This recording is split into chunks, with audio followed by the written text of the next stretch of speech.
बापरे, हे सगळं काय आहे? शांभवीच्या मनात घरातल्यांबद्दल इतका तिरस्कार काय? कशासाठी? शांभवी पैसे का चोरत होती?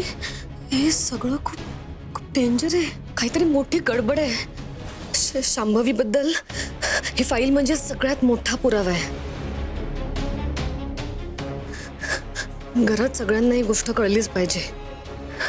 हो, शांभवी बद्दल आणखी काही पुरावे असतील ते सगळं मला शोधलं पाहिजे. ते सगळं सत्य मला बाहेर काढलं पाहिजे. आणखी पुरावे. हॅलो, घसा घसा म्हणते मी, घसा. हा काय? घसा बसा काय? गॉड, त्या माणसाला काहीच कळत नाहीये. Hello hello. ओ जरा मोठ्याने बोलता का तुम्ही? तुमचा आवाज ऐकू येत नाहीये मला. नाहीतर मीच एक काम करतो, मी नंतर फोन करतो तुम्हाला. हा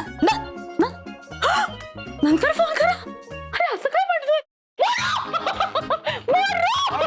मोरेश्वर. मोरेश्वर बेबी, तू मोरेश्वर म्हणालीस. बरी आहेस ना? देवीच आहेस ना तू? इतका आदर.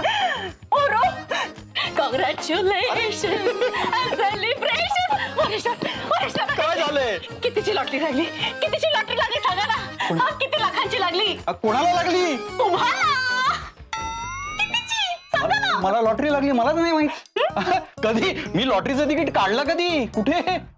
काय झालंय का तुला? काय झालं म्हणजे मला त्या माणसाचा फोन आला, त्याने सांगितलं तुम्हाला लॉटरी लागली आहे. लॉटरी. वेळी आहेस का बेबी तू? फोन आला का तुला कोणाचा? अगं हे फ्रॉड कॉल्स असतात.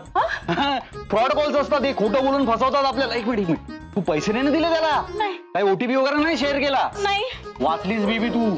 अगं हे खोटं बोलून फसवतात लोक, अकाउंट हॅक करतात. परत असं करू नको, सावध राहा.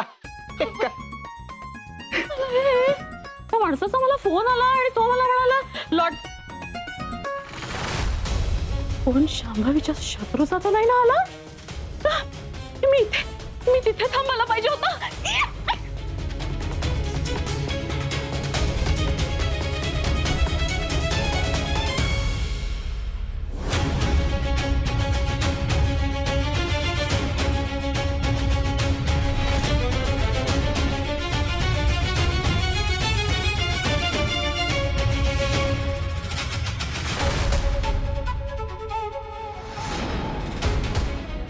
नशीब खोलीमध्ये कोणी आलं नाही.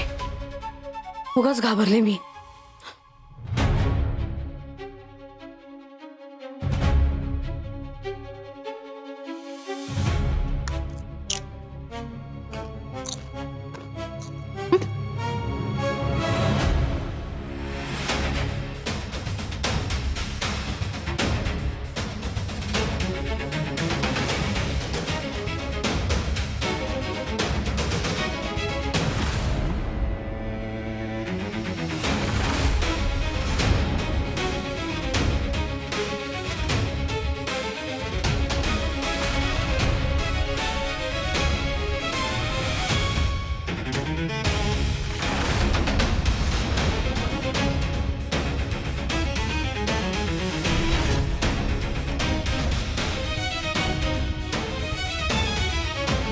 शांभवी हे सगळं का करत असेल? तिला काय मिळणार आहे हे सगळं करून? आणि इतका राग? तिला जर घरातल्यांबद्दल इतका राग आहे तर मग तिने लग्नच का केलं माझ्या दादू सोबत? तिने चोरी केली घरात, आपल्याच घरात चोरी का केली असेल तिने? चोरी तिला काय मिळवायचंय? आतापर्यंत मला वाटत होतं की ती हे सगळं फक्त पैशांसाठी करतेय, पण हे सगळं बघून मला आता कळतच नाही नक्की तिचा काय प्लॅन आहे.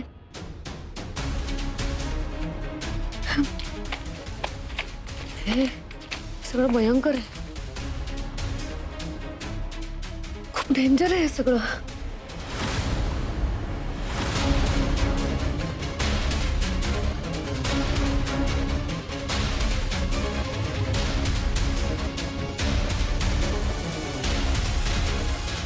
शांभवी, तुझ्या विरोधात हा खूप मोठा पुरावा सापडलाय मला. तुझ्या मनात नक्की काय षडयंत्र सुरू आहे मला नाही माहिती, पण आता यापुढे मी अजून जास्त सावध राहणार आहे. मला माहितीये तू परत चोरी करायचा प्रयत्न नक्की करणार, पण यावेळी मी तुला पुराव्यानिशी पकडणार आणि सिद्ध करणार की तू चोर आहेस, तू गुन्हेगार आहेस, तू पाताळ यंत्री बाई आहेस. आणि तू हे सगळं का करतेस ना याचा शोध मी घेणारच.